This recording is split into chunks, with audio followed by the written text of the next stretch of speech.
Question number 10। Question number 10 में father, mother, brother, sister, father, mother,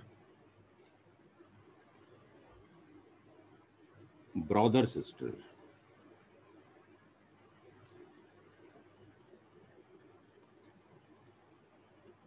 तो सबसे पहला हमारा स्टेप ये रहता है कि जो भी इनहेरिटर्स हैं वो किस कैटेगरी में आते हैं, उनके शेयर्स क्या क्या होते हैं। अब माँ तो हमेशा ZF होगी, फादर की कैटेगरी क्या होगी? तो फादर की 3 कैटेगरी होती हैं। औलाद अगर नहीं है तो असबा की कैटेगरी में आएगा, और अगर औलाद है और उसके अंदर बेटियां हैं तो असबा भी है और जबल फरूल भी है। दोबारा से बुक को देख लेते हैं। और अगर बेटे हैं तो केवल ZF है। तो दोबारा से वाले साहब की तरफ चलते हैं और लिख किताब में देखते हैं शेयर ऑफ फादर। तो यहाँ पे शेयर ऑफ फादर की जो कैटेगरी हैं, हमारे क्वेश्चन नंबर 10 में फादर, मदर, ब्रदर और सिस्टर हैं, यानी वहाँ पे औलाद नहीं है, नो किड्स। नो किड्स की कंडीशन में वालिद साहब क्या होंगे? केवल असबा होंगे। और असबा में कौन सी कैटेगरी में आते हैं? सेकंड कैटेगरी में, AC2 में। अब हम चलते हैं असबा के अंदर। तो असबा में अगर हम आते हैं तो असबा में AC2 के अंदर वालिद साहब की कैटेगरी आती है। तो वालिद साहब हम देखते हैं असबा AC2।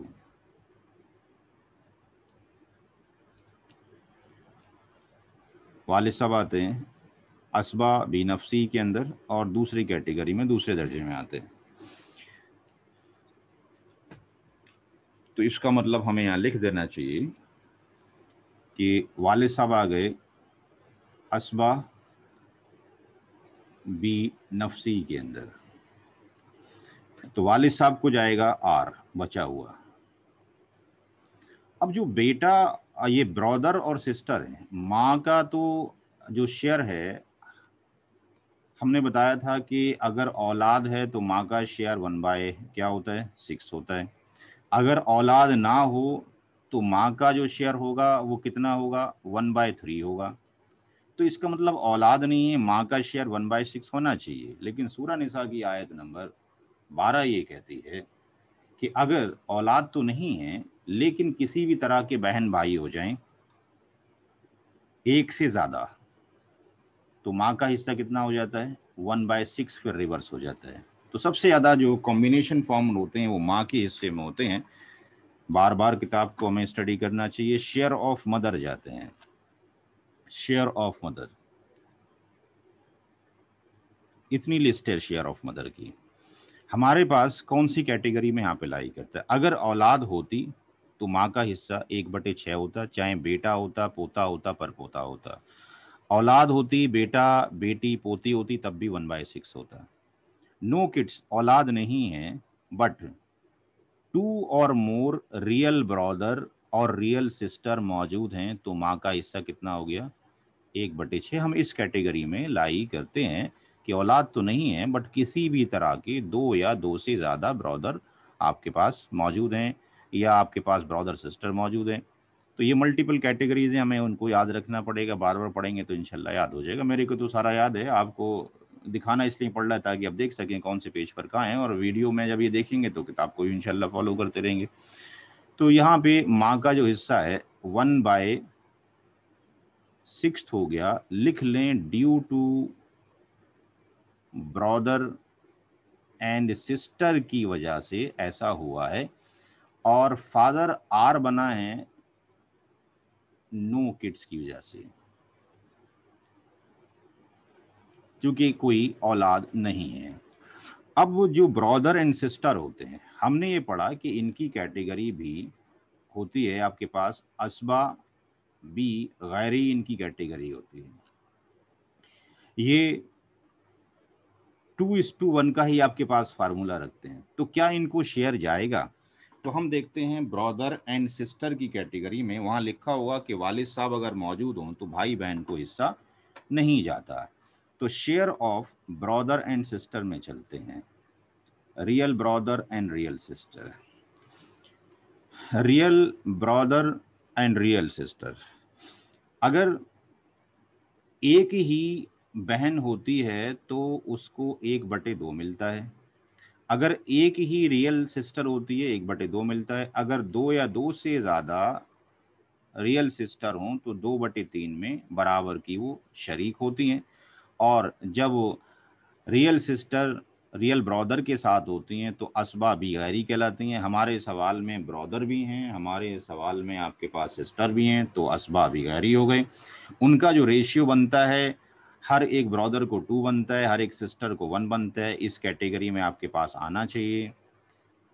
जो रियल सिस्टर है उसकी एक कैटेगरी और भी हमने लिखी है, असबा माँ गैरी लिखी है। ये हमारे पास अभी एग्जिस्ट नहीं करती है। ये कब होती कि जब डॉटर के साथ या ग्रैंड डॉटर के साथ में रियल सिस्टर होती।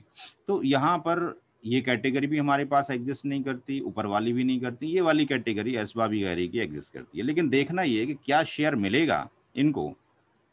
तो यहाँ पे लिखा हुआ है नो शेयर। रियल ब्रदर और रियल सिस्टर का शेयर नहीं होता जब मरने वाले का कोई बेटा मौजूद हो, पोता मौजूद हो या परपोता मौजूद। तो हमारा बेटा भी कोई नहीं है इस सवाल में, परपोता भी कोई नहीं है। दूसरा केस देखते हैं। यहाँ पे ये 1 और 2 होना चाहिए था, ये 2 मिस प्रिंटिंग हो गया है, प्रूफ रीडिंग में रह गया है। तो यहाँ पर आपके पास अगर वालिद साहब मौजूद हों तो सगे भाई बहन को हिस्सा नहीं जाएगा। दादा मौजूद हों तब भी नहीं जाएगा, ग्रेट ग्रैंडफादर हों तब भी नहीं जाएगा। तो हिस्सा मिलना चाहिए था उनको, लेकिन उनका हिस्सा कैंसिल हो गया।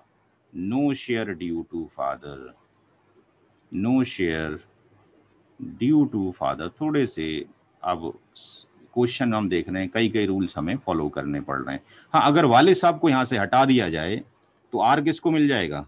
माँ के पास सीधा आर, आर यहाँ पे ट्रांसफर हो जाएगा। यानी जो जितना आर इसको मिल रहा है फादर साहब को, वो ट्रांसफर यहाँ हो जाता है ब्रदर और सिस्टर को। तो अभी इस सवाल में ना तो भाई को कुछ जाएगा, यानी कोई शख्स मरता है तो उसकी औलाद नहीं है, उसके भाई बहन हैं, उसके बाप हैं, उसकी आपके पास माँ मौजूद हैं, तो भाई बहन को हिस्सा नहीं जाता वालिद साहब की मौजूदगी में, दादा की मौजूदगी में, परदादा की मौजूदगी में या बेटा बेटी की मौजूदगी में।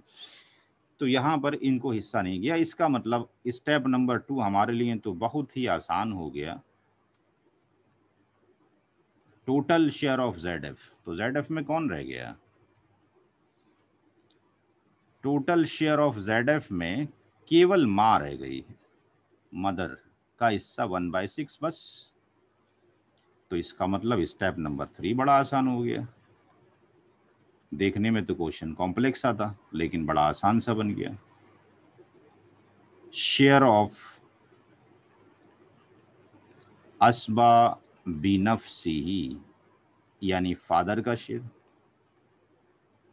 फादर का शेयर निकल जाएगा। टोटल में से 1/6 माइनस कर दीजिए, तो ये 6 आ गया। 6 - 1 आ गया, ये कितना हो गया आपके पास? 5/6 हो गया। तो 1/6 किसको चला गया? माँ को चला गया, और 5/6 उनको चला गया। स्टेप नंबर आ जाइए अब आप 4 के अंदर।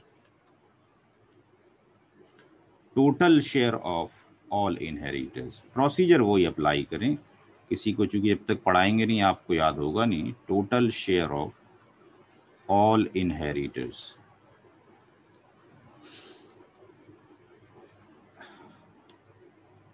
Father plus mother,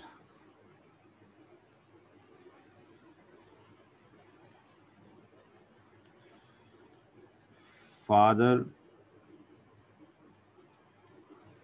plus mother. Father का जो शेयर निकल कर आया 5/6, माँ का जो शेयर है 1/6, ये 6 हो गया, ये 5 + 1 6/6 हो गया। इसका मतलब ये हो गया कि पूरी जो प्रॉपर्टी है उसके कितने डिवीज़न किए जाएंगे? 6 डिवीज़न किए जाएंगे। और 6 डिवीज़न में से 5 हिस्से किसको चले जाएंगे? वालिद साहब को। अगर 6 लाख का अमाउंट था मरने वाले के बाद, तो 5 लाख वालिद साहब को चले गए और 1 लाख किसको चला जाएगा? माँ को चला जाएगा।